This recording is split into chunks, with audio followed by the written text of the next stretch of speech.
Apa kata Nabi Muhammad SAW? Man tashabbaha biqaumin fahuwa minhum. Barang siapa, kata Nabi, barang siapa yang menyerupai suatu kaum, maka dia termasuk bagian dari kaum tersebut. Nauzubillah. Tapi kan tidak ada niat ketika kita meniupkan trompet, menghidupkan kembang api. Tak ada niat dalam hati kita untuk meniru Imam mazhab 4, Imam Abu Hanifah, Imam Maliki, Imam Syafi'i, Imam Hambali sepakat bahwa yang namanya tasyabbuh itu tidak berdasarkan niat, tetapi perbuatannya, zahirnya. Jadi tanpa didasari dengan niat pun, kalaupun dia meniupkan trompet, menghidupkan kembang api dan sebagainya, maka dia sudah masuk melakukan perbuatan tasyabbuh itu, meniru-nirukan apa yang dilakukan orang Nasrani dan orang Yahudi itu.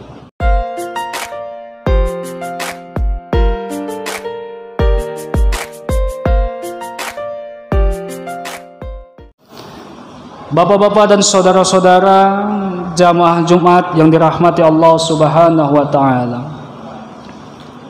Hari ini kita telah masuk di hari yang ke-8 di bulan Jumadil Awal tahun 1444 Hijriah, bertepatan pada tanggal 2 Desember 2022. Tidak terasa di tahun Masehi ini kita sudah berada di penghujung tahun.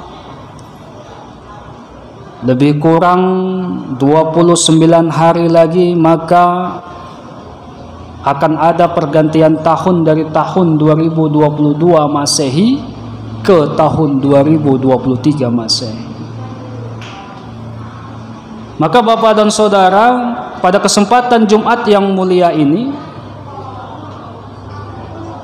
khatib akan menyampaikan satu tema yang sangat sederhana tetapi sering kita lakukan,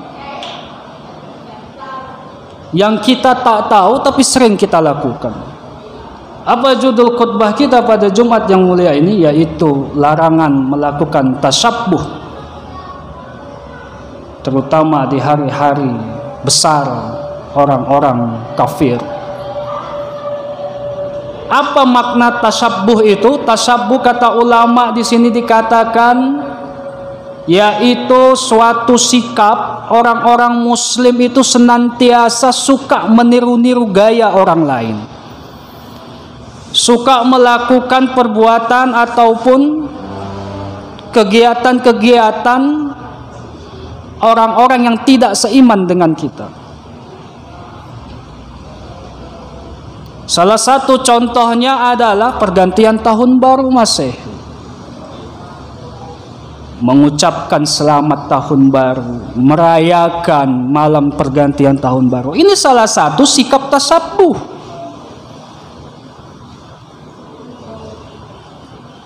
Mengajarkan anak-anak kita untuk membeli kembang api, trompet, ditiupkan trompet, dihidupkan kembang api itu.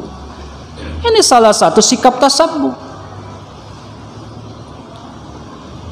Makanya rajin-rajinlah Bapak dan Saudara kita menghadiri pengajian-pengajian. Kita tanya kepada tuan-tuan guru kita.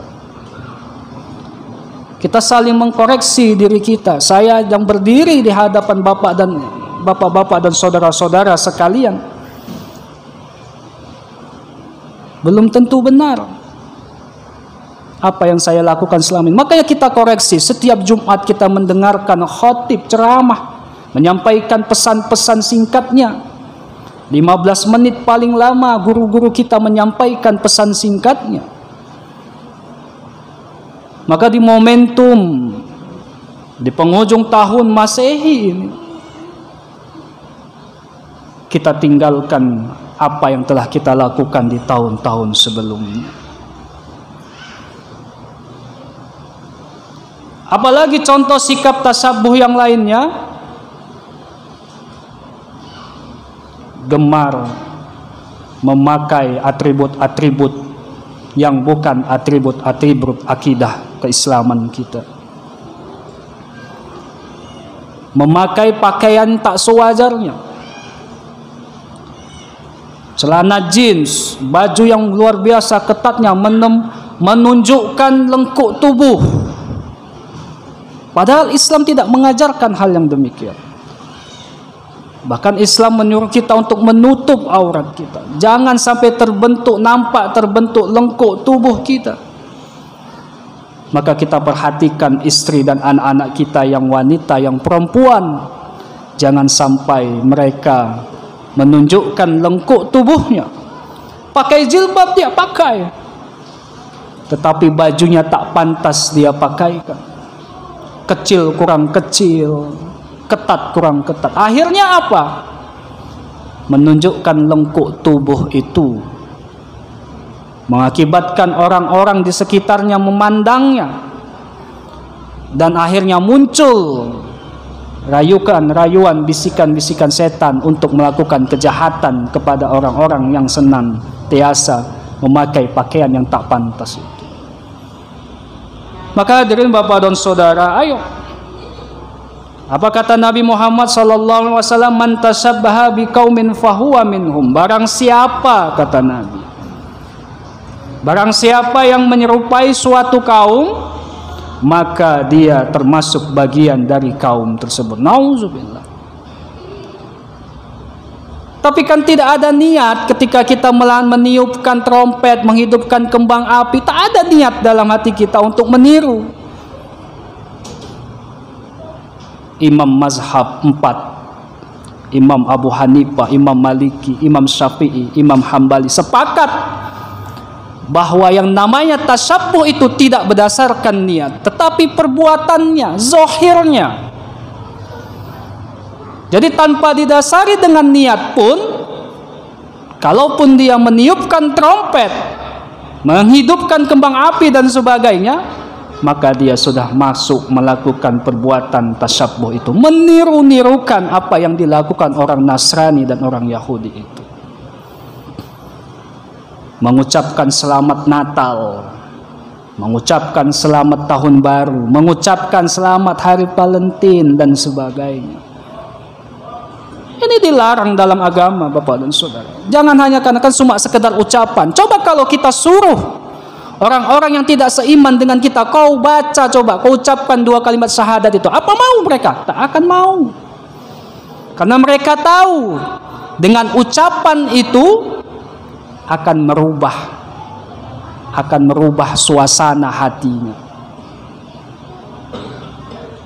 Maka kita jangan semena-mena terlalu menggampang-gampangkan agama ini.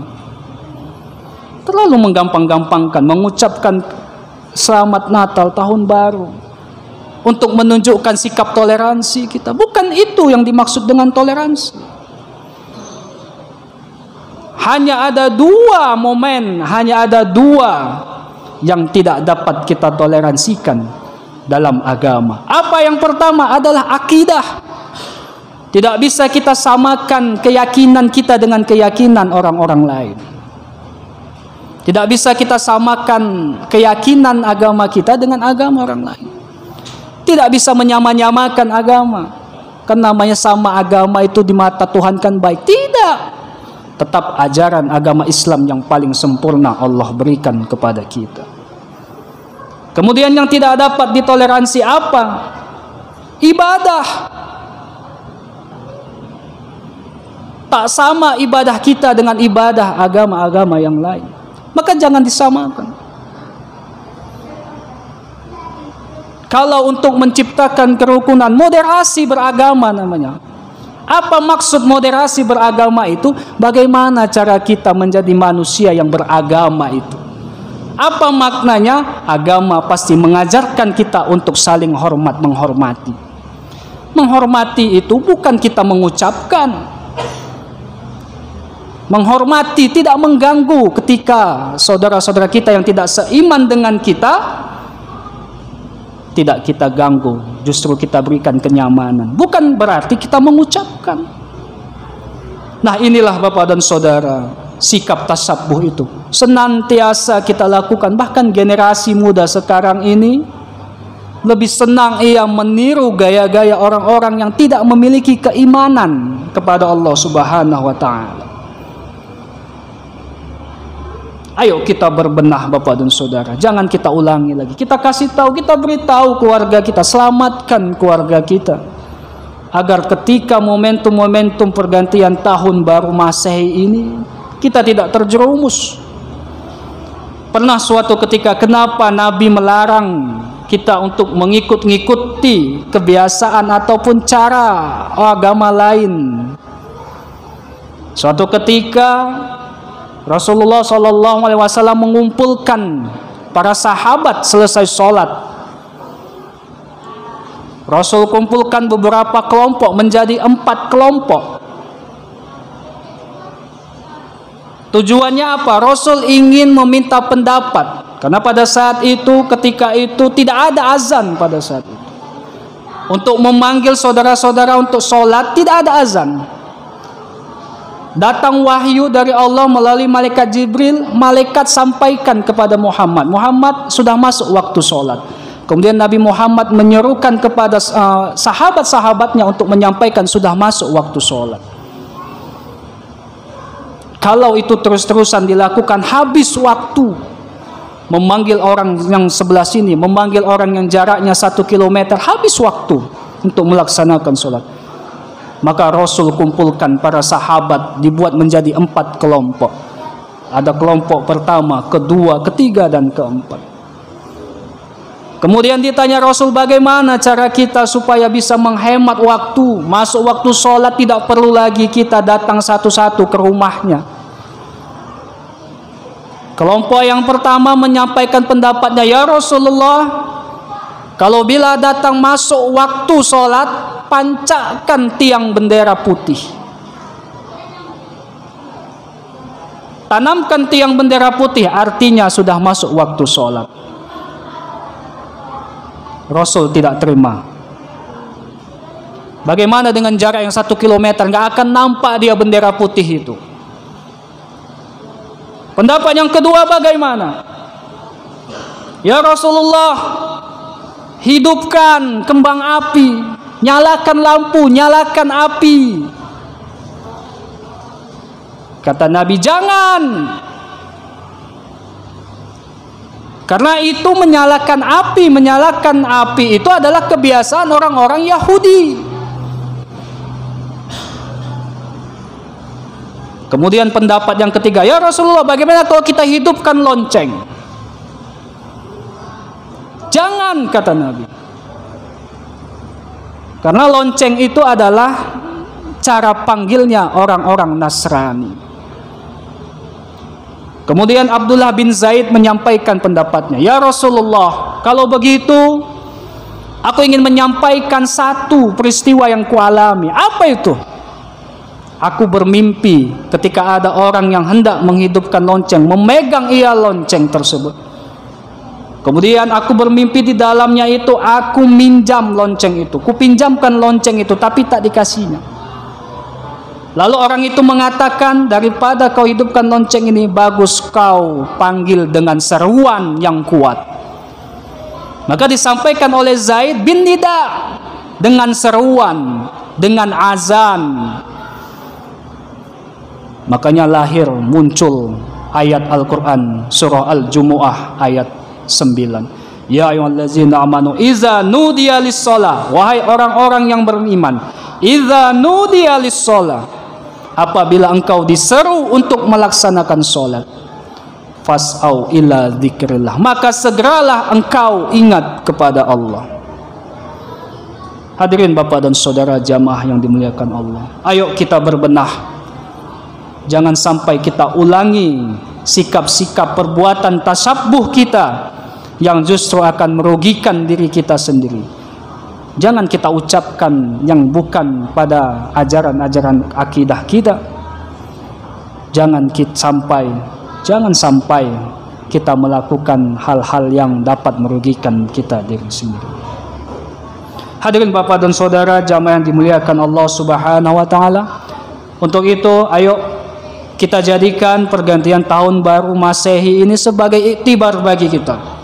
Bukan hanya tahun baru Hijriah, tahun pergantian, tahun Masehi pun sebenarnya tidak setiap tahun kita muhasabah diri kita ini. Setiap detik selesai sholat kita muhasabah, sudahkah sholatku ini diterima Allah Subhanahu wa ta'ala? Sudahkah amal ibadahku ini diterima oleh Allah?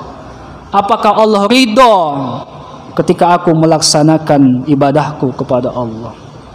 Bapak dan saudara hadirin jamaah Jumat yang dimuliakan Allah Subhanahu wa ta'ala, ayo kita berbenah, jangan kita ulangi perbuatan-perbuatan yang dapat merugikan diri kita sendiri. Mudah-mudahan dengan khutbah yang singkat bermanfaat untuk khatib pribadi dan untuk kita semua. Mudah-mudahan kita menjadi hamba Allah yang benar-benar bertakwa, meninggalkan apa yang dilarang dan mengerjakan apa yang menjadi kewajiban dan sunnah kita. Amin amin ya rabbal alamin. Barakallahu li wa lakum fil Qur'anil azim wa nafa'ani wa iyyakum bima fihi minal ayati wadh-dhikril hakim wa taqabbalallahu minna wa minkum tilawatahu innahu huwal ghafurur rahim.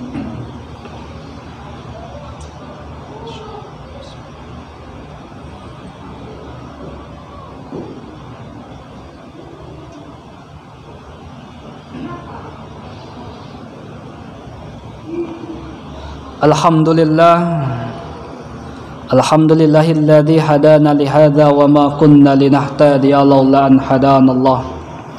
Asyhadu an la ilaha illallah wahdahu la syarika lah.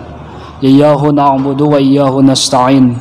Wa asyhadu anna sayyidina Muhammadan abduhu wa rasuluhu alladzi la nabiyya ba'da. Allahumma salli ala sayyidina Muhammad wa ala alihi wa ashabihi wa man tabi'ahum bi ihsan ila yaumiddin. Amma ba'du fa ya ibadallah ittaqullaha mastata'tum wasari'u ila maghfirati rabbil alamin wa'lamu anna Allah subhanahu wa ta'ala innallaha wa malaikatahu yusalluna 'alan nabi ya ayyuhalladzina amanu sallu 'alaihi wa sallimu taslima. Allahumma salli ala Sayyidina Muhammad wa ala ali Sayyidina Muhammad kama sallaita ala Sayyidina Ibrahim wa ala ali Sayyidina Ibrahim wa barik ala Sayyidina Muhammad wa ala ali Sayyidina Muhammad kama barakta ala Sayyidina Ibrahim wa ala ali Sayyidina Ibrahim fil alamin innaka Hamidum Majid. Wa radiyallahu khulafar rasyidin Abi Bakr wa Umar wa Utsman wa Ali wa an baqiyatis sahabati wat tabi'in wa man tabi'ahum bi ihsan ila yaumiddin wa alaina mahum bi rahmatika ya arhamar rahimin.